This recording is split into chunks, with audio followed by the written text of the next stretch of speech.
কি ভাবছো খনা?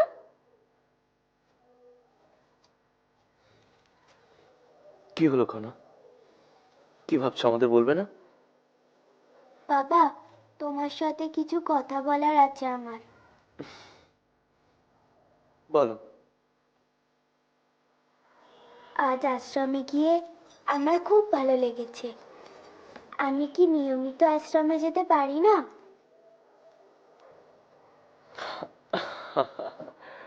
হ্যাঁ মা, তুমি নিয়মিত আশ্রমে যেতে পারো। তোমার যখনই ইচ্ছা হবে তুমি আমাকে বলবে।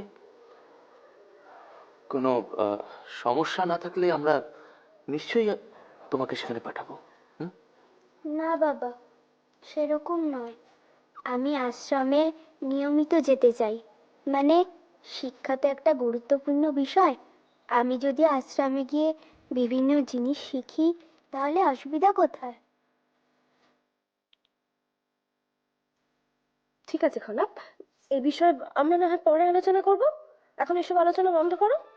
না, তোমরা আমাকে এক্ষুনি বলো।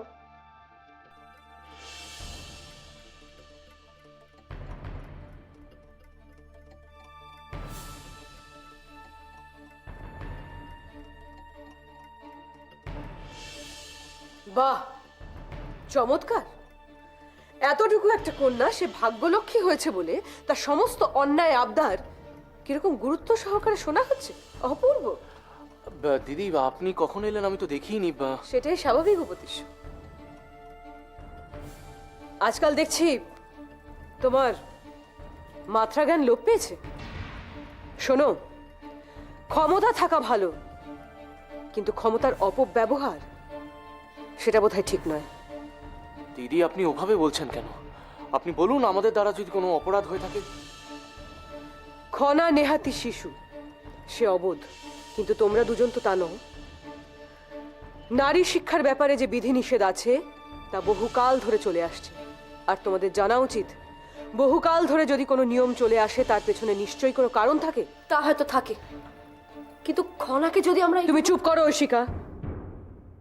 যা জানো না সে বিষয়ে কথা বলো না।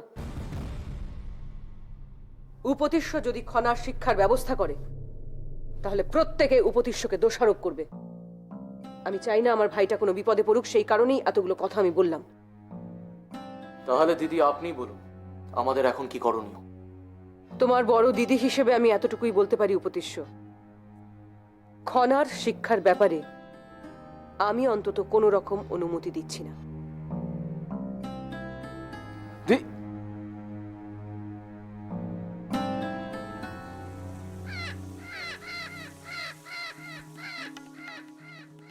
না না, এই যে ক্রমশই জটিল হয়ে উঠেছে। এই গণনার প্রায় শেষ পর্যায়ে আমি পৌঁছে গেছি, কিন্তু কিন্তু এখনো। কি সব ছাইপাশের মধ্যে ডুবে রয়েছেন? ওদিকে রাজকুমার কি করে চলেছেন তার কোনো সংবাদ রাখেন?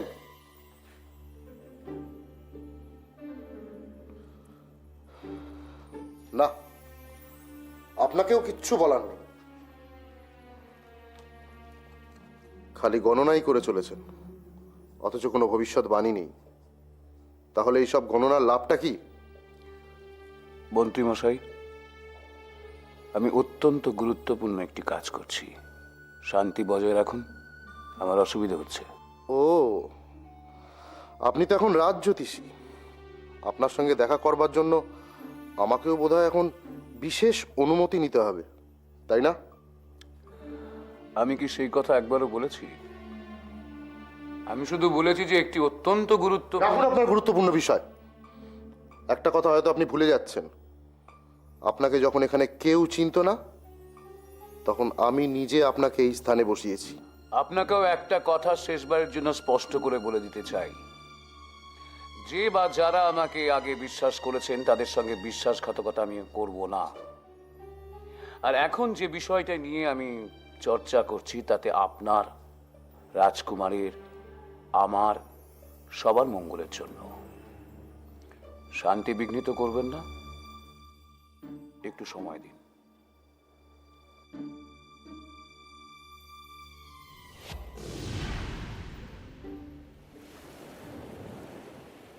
কি কিন্তু রাজিমা, আচার্যদেব তো নিজে আমাকে এই কলমটি উপহার দিয়েছিলেন। হ্যাঁ, কারণ আচার্যদেব তোমাকে স্নেহ করেন বলে। আমি বুঝতে পারছি না এই কলমটিকে নিয়ে আমার ঠিক কী করা উচিত। আচার্যদেব বলেছেন আমি যে দৃষ্টিতে এর দিকে দেখব কলমটি সেরকমই হয়ে উঠবে। আমি এখন কি করব? খনামা, আমরা এই বিষয়ে পরে কথা বলবো। এখন রাজিমার সাথে আমার কিছু প্রয়োজনীয় কথা আছে। না, তোমরা আমাকে এক্ষুনি বলো এই কলমটাকে নিয়ে আমি কি করব?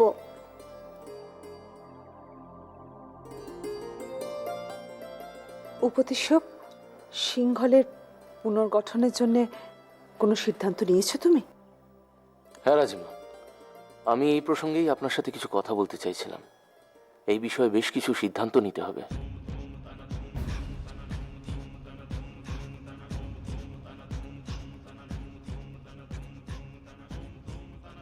খনা, তোমার তো অনেক ধরনের ক্ষমতার প্রমাণ আমরা পেয়েছি। এবার এবার সেসব ক্ষমতা আমরা কাজে লাগাতে চাই। অর্থাৎ? রাজকুমারী হিসেবে, সিংহলের ভাগ্যলক্ষ্মী হিসেবে এই পুনর্নির্মাণের কাজে তুমি তুমি অংশগ্রহণ করো, তুমি তোমার মতামত দাও। তোমার সেসব ক্ষমতা আমরা এবার দেশের কাজে লাগাতে চাই। খনা, তুমি তোমার কর্তব্য পালন করবে তো? না, এখন এই কলমের সঠিক ব্যবহার ছাড়া অন্য কিছুই আমার ভাবতে ইচ্ছে করছে না। এই কলমের প্রতি যদি সঠিক কর্তব্য পালন করতে পারতাম। উপদেশ্য এবার একেবারেই উন্মাদ হয়ে গেছে বলতে হবে। কেন ত্রিজটা? নতুন করে আবার কি ঘটনা ঘটলো? উপদেশ্য খনার শিক্ষার ব্যাপারে সিদ্ধান্ত নেয় কি করে? নারী শিক্ষা? উপদেশ্য উন্মাদ হয়ে গেছে ছাড়া আর কি বলতে পারি মাসুমা? তা উপদেশ্য কি এ ব্যাপারে সিদ্ধান্ত নিয়েই নিয়েছে? না, দেশের রাজা হিসেবে দেশের প্রাচীন রীতিনীতির দিকে ওইভাবে প্রশ্ন ছুড়ে দেয় কি করে?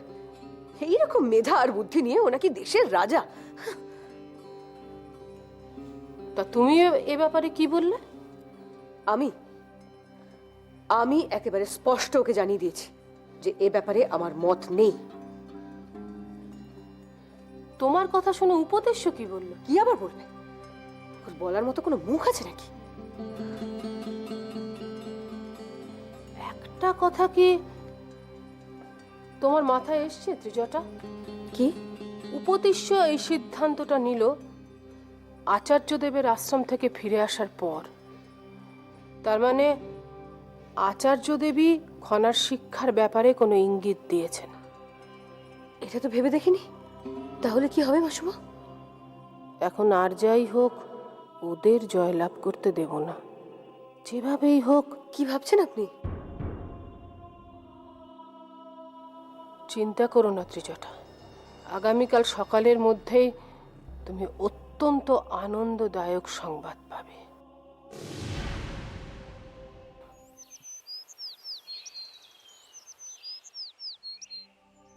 মহারাজ, আগ্নেয়গিরি ধ্বংসের ফলে রাজ্য জুড়ে যে তাণ্ডব শুরু হয়েছে তাতে রাজ্যের ক্ষতি সাধন হচ্ছে। আজ সেই জন্যে সেই বিষয়ে কিছু গুরুত্বপূর্ণ আলোচনা করবার জন্যে আমি রাজ জ্যোতিষীকে আপনার কাছে নিয়ে এসেছি। তা আপনারা কি কিছু ভেবেছেন কিভাবে এগোনো যেতে পারে? দেখুন মহারাজ, এক্ষেত্রে সবচাইতে বেশি ক্ষতিগ্রস্ত হয়েছে কৃষি জমি, তাই সে বিষয়ে বেশি গুরুত্ব দেওয়া দরকার। আপনি যদি আমাদের নির্দেশ দেন যে কিভাবে সেই কৃষি জমির পুনর্বিন্যাস করা যেতে পারে। পুনর্বিন্যাসের ক্ষেত্রে আমাদের ছোট্ট ভাগ্যলক্ষ্মীকে কিভাবে ব্যবহার করতে চান সভাপতি মশাই? রাজকুমারী খনা ভাগ্যলক্ষ্মী ঘোষিত হবার পর এ রাজ্যের কৃষকদের একটা অনুরোধ আছে। তারা চায় এ রাজ্য আবার শস্য শ্যামলা হোক এবং রাজকুমারী খনা স্বহস্তে প্রথম ধানের চারা গাছটি রোপণ করুক। বাহ, এ তো উত্তম প্রস্তাব। মহারাজ, রাজকুমারীকে দিয়ে ওই কাজ করালে আপনার কি কোনো আপত্তি আছে? আপত্তি আবার কিসে? এ তো গর্বের ব্যাপার। আচ্ছা, কৃষিকার্যের পুনর্নির্মাণের ব্যাপারে আপনি কি কিছু আলোকপাত করতে পারেন? মহারাজ, এ প্রসঙ্গে আমার বেশ কিছু গণনা করা প্রয়োজন। তারপরে আমি এই বিষয়ে আপনাকে যা বলার বলবো। ঠিক আছে, কিন্তু যা গণনা করার তার দ্রুত করুন। হ্যাঁ মহারাজ, খুব বেশি সময় হয়তো আমার লাগবে না। বাবা, আমার মনে হয় এই ক্ষেত্রে আমি তোমাদের কিছু সাহায্য করতে পারি। মানে? মাঠে গিয়ে আগে করো দিক নিরূপণ, পূর্ব দিক হতে হাল করো চালন। খনা বলে মোর কথা শোনো মহাশয়, ফসল ফলিবে অধিক নাই সংশয়।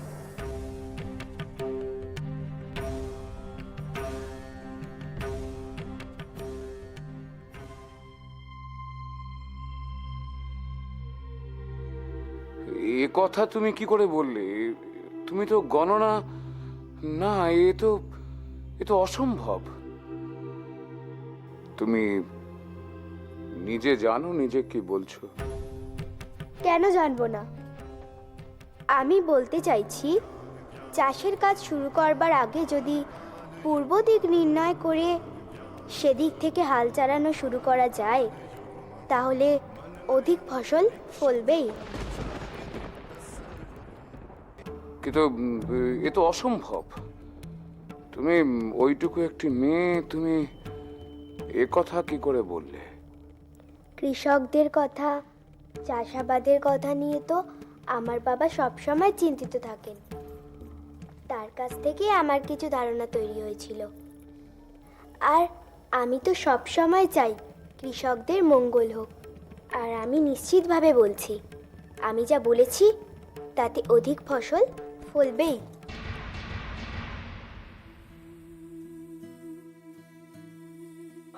রাজ্যোতিষ মশাই, বোধ করি আপনি হতবাক হয়েছেন খনার কথায়।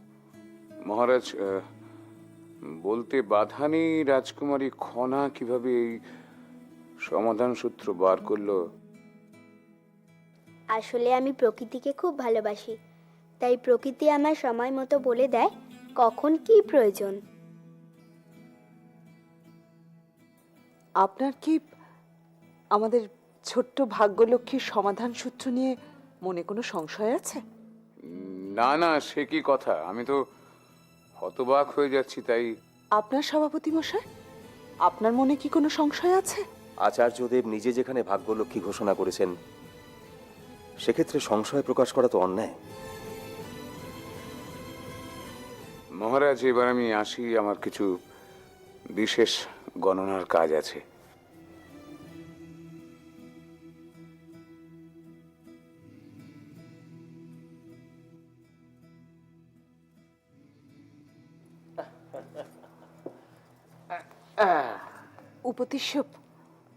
উপদেশ্য, আমার মনে হয় খনার কথার উপর আমাদের ভরসা করা উচিত।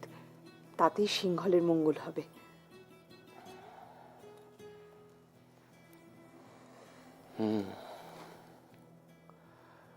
আপনি ঠিকই বলেছেন রাজিমা।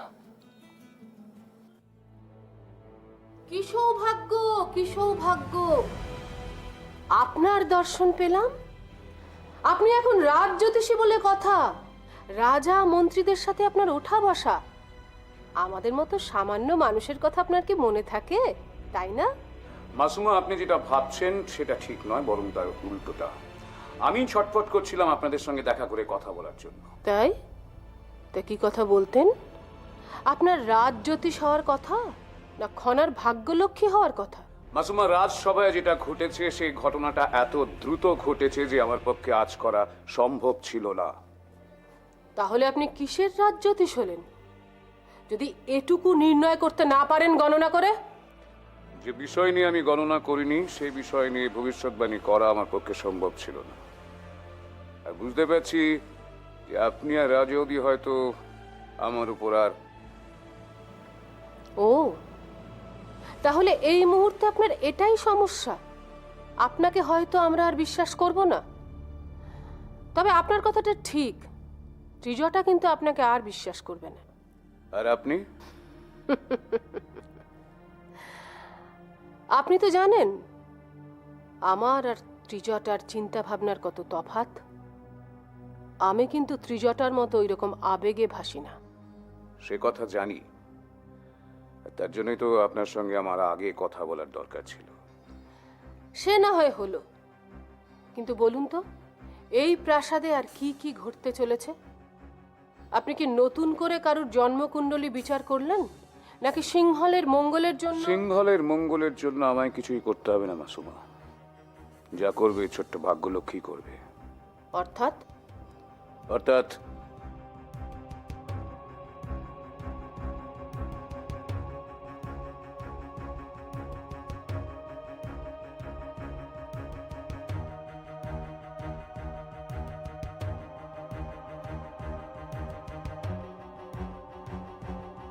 বাহ,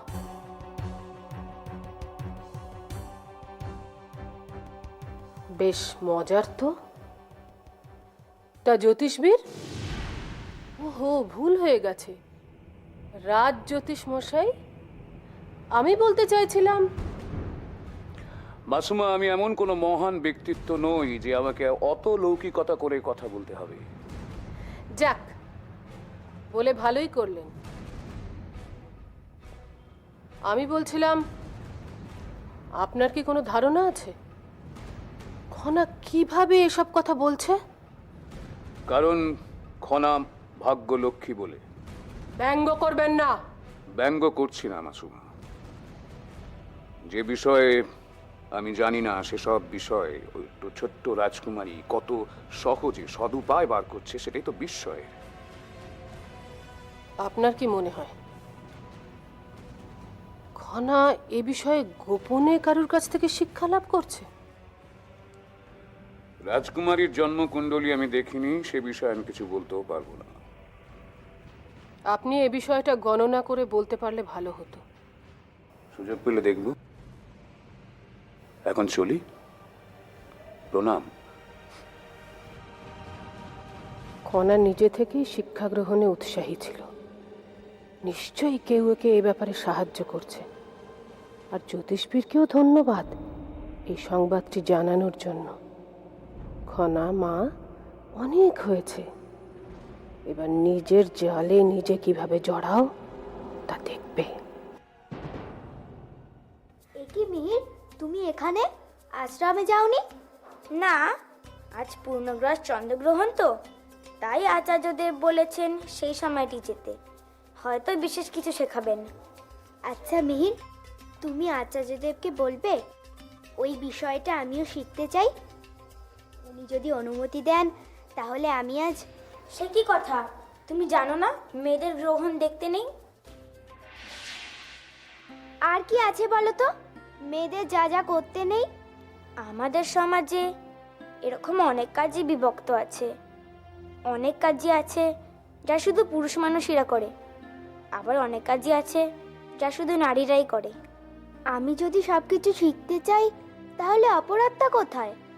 সেটা তো আমি বলতে পারবো না, কিন্তু নিয়ম যখন আছে কোনো কারণ তো নিশ্চয়ই হবে।